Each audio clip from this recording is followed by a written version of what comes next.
Hello everyone, and welcome back to Let's Play Dragon Quest. Now, I know at least some of you might be thinking at this point, wow, it really feels like we haven't made any progress at all. Like, we went into a cave and leveled up a bit, and now we're leveling up even more because the grinding screen is happening again. And the answer is yes, we really haven't done a lot, it feels like. And honestly, this game is very backloaded in a way. I decided to venture a little further south to see if I could maybe grind by tackling some stronger enemies here. So here we have a gold golem who is not affected by our puny magic, and we're just gonna have to make a run for it. As you can see, this golem, in addition to being made out of gold, also hits like a truck, so not the best idea. Gonna make sure to heal up, and then we're gonna eventually make our way back to that cave this episode so that we can continue, scavenging it for all of the different loot that's inside of it.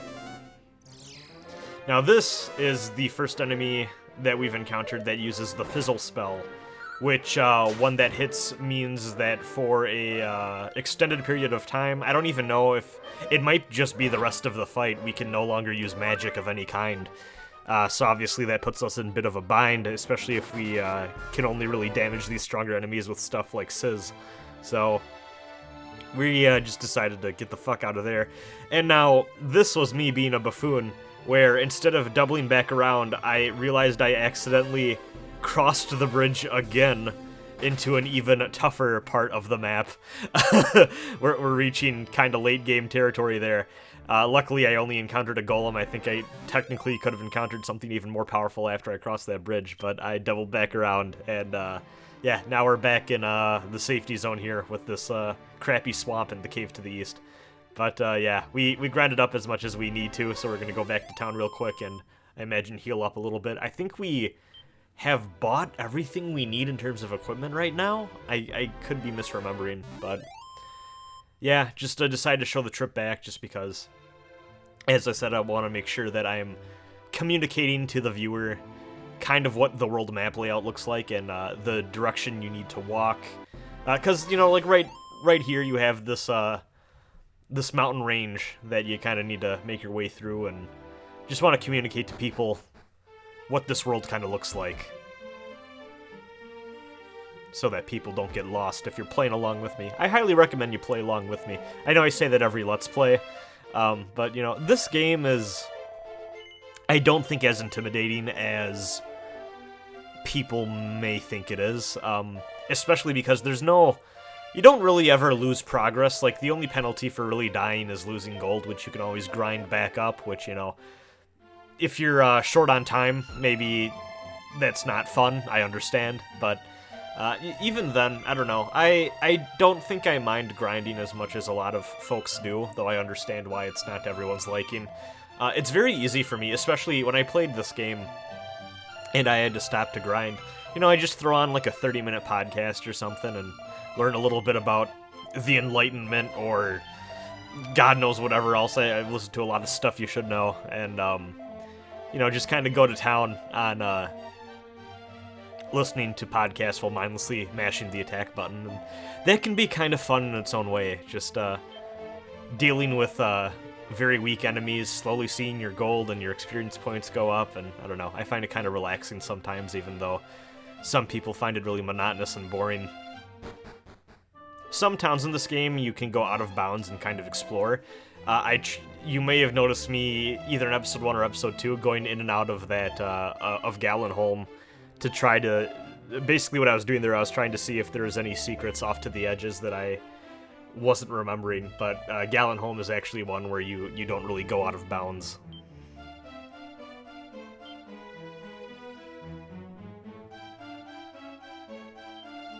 So here's what we're looking like right now in terms of all of our stats and whatnot. You notice the experience points at the bottom of the status menu there. That's actually referring to how many experience points we've obtained over the course of the game. That is not letting us know how many we need to level up. To find out that info, we need to go speak to the king. Which actually is one thing that I guess I'm a little surprised they've never attempted to play around with in other versions of the game. Maybe the Game Boy Color version let you save anywhere because it was portable. I don't actually know, but that sounds like that could be a thing. A lot of JRPG ports to handhelds do that.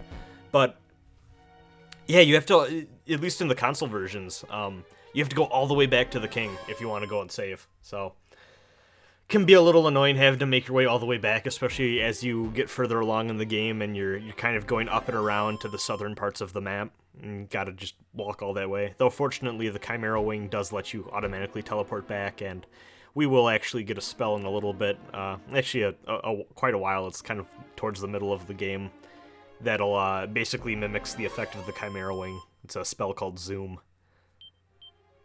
God, I can't say Zoom anymore without thinking of the chat app everyone has apparently used, which frankly I had never heard of before the whole coronavirus thing hit. But yeah, I'm going to stop talking about the coronavirus now. I'm sure that there's a lot of you that are watching this to escape from having to hear about that or, you know, deal with that. So sorry for bringing that up, but I just hear the word Zoom and I think of people using that. I've never used it. Like I said, I had never heard of it until this all went down. I've just been honestly, I've been using Discord. At work, I use Microsoft Teams for all of my chatting and communication stuff because that's what our company decided to use. But everything else, I just use Discord. I have account, like I have a Rosin brand general account for it, and then I also have a second account that's just kind of a personal one that me and my friends use, which it's really funny how Discord went from a thing that I never thought I'd be using with those people, just because it is, you know, it has such a reputation as like this weird gamer thing. But I guess maybe part of it's just the circles I run in, but also, I don't know, like I have a lot of coworkers I never thought would have a Discord too. Whenever we chat or do anything, it's always on Discord, so I don't know, it's just a little funny. But, you know, gaming is different as a, you know, it has a different place in pop culture and people's, as a part of people's interest these days than it did, back a little bit where it seemed like if you wanted to chat up people, you really just had Skype and that was about it. Haven't used Skype in many years now. I think the last time I used it was for a job interview, honestly. It's just a bad program. Not very fun.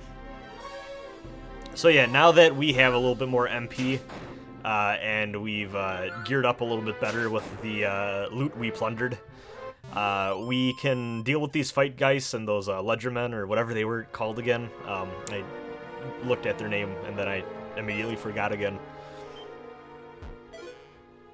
But yeah, you can find some stat-raising seeds here. I believe that the loot in this dungeon actually changed in the remakes. There are a few items in this game that are cursed items that will have a negative effect on Aleph when he equips them. The remake, I think, made it so that you don't run into those until way later on in the game. I think you can run into them as early as here in the original version of the game. And you have to go speak to, kind of like that first or, you know, that old man NPC we ran into in the first town. And those NPCs can heal you from whatever curse is plaguing you. I don't actually remember what the curse does so much. I think it just lowers your stats. Let me look this up real quick. Again, while we're healing and exploring this cave.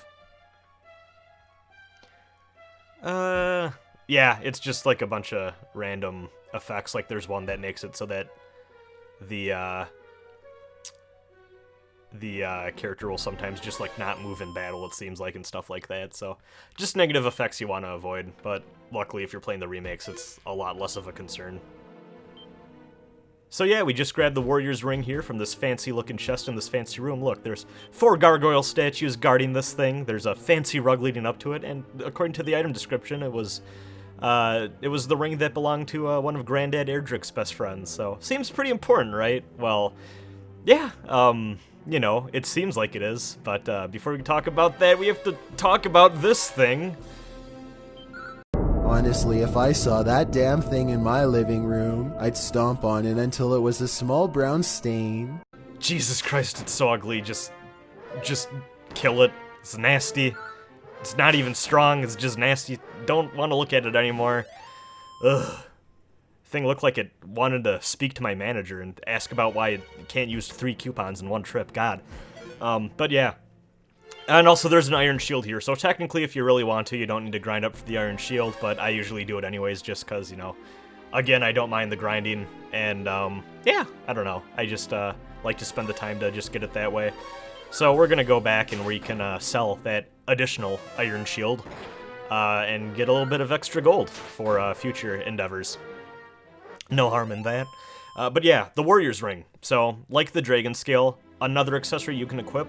You would think because the Dragon Scale boosts your defense when you equip it without taking up an equipment slot, you would think that the Warrior's Ring would like boost your offense or something like that, and for a long time it was believed that was its intended purpose. However, in the original version of Dragon Quest, the Warrior's Ring does absolutely nothing.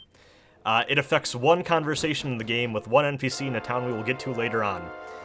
That is all it does. And then in the remakes, for whatever reason, I don't know if maybe they thought it would be funny if they didn't fix it, but the Warrior's Ring is completely useless for all intents and purposes. So, you know, if you want it, you can go ahead and get it. I highly recommend you do go and get it just because, you know, it's about the journey, not the destination. It's a little bit of a, you know, a bragging right to get at the end of your long spelunking expedition here in this cave. And, you know, it's just good to beef up your character a little bit before you go into the next few sections of the game here. So yeah, now that we are done in this cave for good, we're not going to go back in here ever. We don't need to. We got all the gold and equipment and whatnot that we can get. We are going to go ahead and, well, hopefully we can find our way out here, run into a bunch of lunatics and enemy mages and just not having a good time, but we have plenty of MP to get back up to the surface level. There we go. All right. So now we're going to make our way back, and we are slowly but surely going to try to make our way to the east. Though, for whatever reason, I decided to go south. Maybe I wanted to see if I was finally strong enough, now that I had my useless, like, fun warrior ring. I wanted to see if maybe I could defeat one of these golems. Who knows? There's a chimera, though. Your wings are very useful, but when the full thing is there and is able to peck at you, it's a lot less endearing. I don't even think these things drop chimera rings, or chimera wings, which is very funny. And there we go, first death of the game. Isn't that wonderful? But yeah, as I was saying, chimeras do not drop chimera wings, unfortunately. I have to keep enunciating that because we got a ring and now we're talking about wings. It's a whole bad time. But yeah, there's no item drops in this game in general, to my knowledge, as far as I can recall. Which is something I guess I never really paid attention to before, but now that I'm thinking about it, that sounds correct. Every item you get in the game, you either get from a chest, a NPC, or by buying them from a shop. So, something to keep in mind. And actually, it's not even that bad that we died, because even though we lost a fair bit of cash, we can actually go and just go east from here, which is kind of useful. We didn't have to haul our ass all the way back. We can just keep on moving. See, I died on purpose. It was actually a shortcut.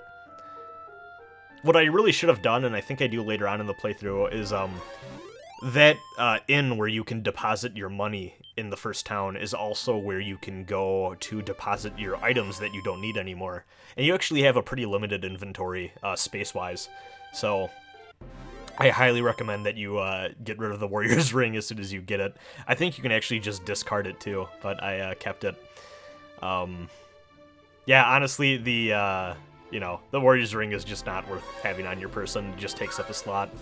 I like to think that, I don't know if, like, kids these days even know if I'm talking about or if they still, like, have these, but, like, those arcades where you'd, like, go and get a bunch of tickets playing skee-ball and shit. Like, remember those little, like, fake plastic spider rings that are, like, an unsightly orange hue? Or, those, like, Halloween fun plastic spider rings? I'm sure those still have to exist, right? I'd be a little disappointed if they don't. You get them from, like, 5 cents from some of those little, like, dispenser machines sometimes, too, like pizza places and stuff. I like to think that's actually what the Warrior Ring is. Like, one of Erdrick's best friends just thought one of those rings was really fucking cool and just wore it into battle.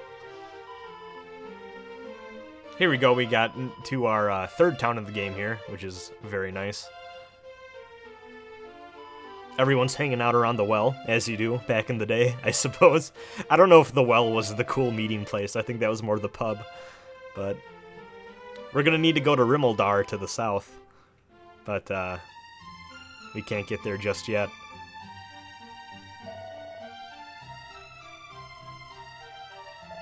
Little tip about a cool sword that we can maybe stumble onto.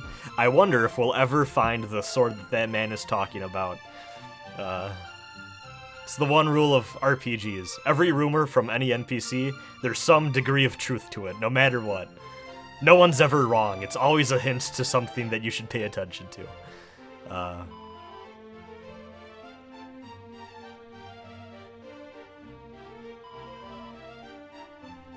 Thanks, Grandma. So you may notice that there's a shiny spot over there. So we're just gonna go over here. And we found a fairy flute. There's actually a hint that an NPC in another town will give us. In the original version of the game, to my knowledge, items that were on the ground like that were actually hidden, and you had to manually investigate blindly to find them. And Dragon Quest fans know what this is. We're gonna pay this nice young woman for a puff puff, and I'll just let you experience the puff puff for yourself.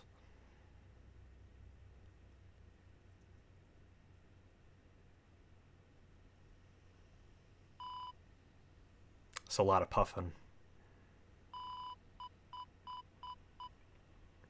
Oh, she's getting tired now. Oh, there, you know, that was very special. The puff puff does nothing, but, you know, you feel a little bit better about yourself after you get a good puff puff. Might have been a pity puff, which you never want one of those. You kind of feel good for a little bit, but it's a temporary solution to your emotional problems, and really can leave you with a lot of doubts and regrets later on. Sometimes you want to just be a little more, you know, sometimes you want to make sure the puff is something special and means something. You don't want a pity puff. That's just how life goes sometimes.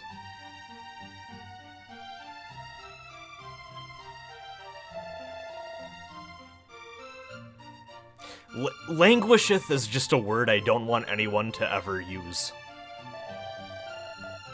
Like, a languisheth seems like a weird goblin creature that would kidnap children. Speaking of kidnapping, I guess we're talking about the, you know, that's another hint about the princess's whereabouts a little bit to the south of here, so. You can buy chimera wings here, which is nice. Oh, geez, lightning. There we go. I don't know if you could hear that thunder, but I need to stop referencing the weather in my Let's Plays, because half the time I reference the fact that it's like raining outside or something. I get like at least one comment that's like, oh, I couldn't hear anything. Was it even really raining? And the answer is always yes. My audio setup is just very bizarrely and inconsistently sensitive, where sometimes you can hear what's going on outside and sometimes you can't. I don't know, that thunder pang was really loud though. I wonder if y'all could hear that. I'll have to see when I'm done recording this if it actually picked up, but yeah. It seems like these days every time I want to record a game, it starts to rain. This is like the worst American adaptation of Weathering with You ever, I think, but I actually haven't seen that movie. All I know is that it's about a girl who controls weather, and it's anime. So yeah, after visiting that town, we can go over here and talk to this guy who, that definitely looks like a sage, who seems to be guarding something important. I also really doubt what he's saying, because I don't know how many people are visiting this dude. Maybe he has relatives or something. Someone probably, you know, drops off his food, gives him like a basket of apples and hog meat or something.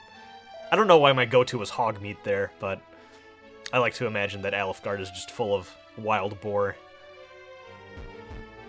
as fantasy lands tend to be. So yeah, we need to go prove our lineage and our worth as Erdrick's descendant before we can get whatever sage man over there to the north has.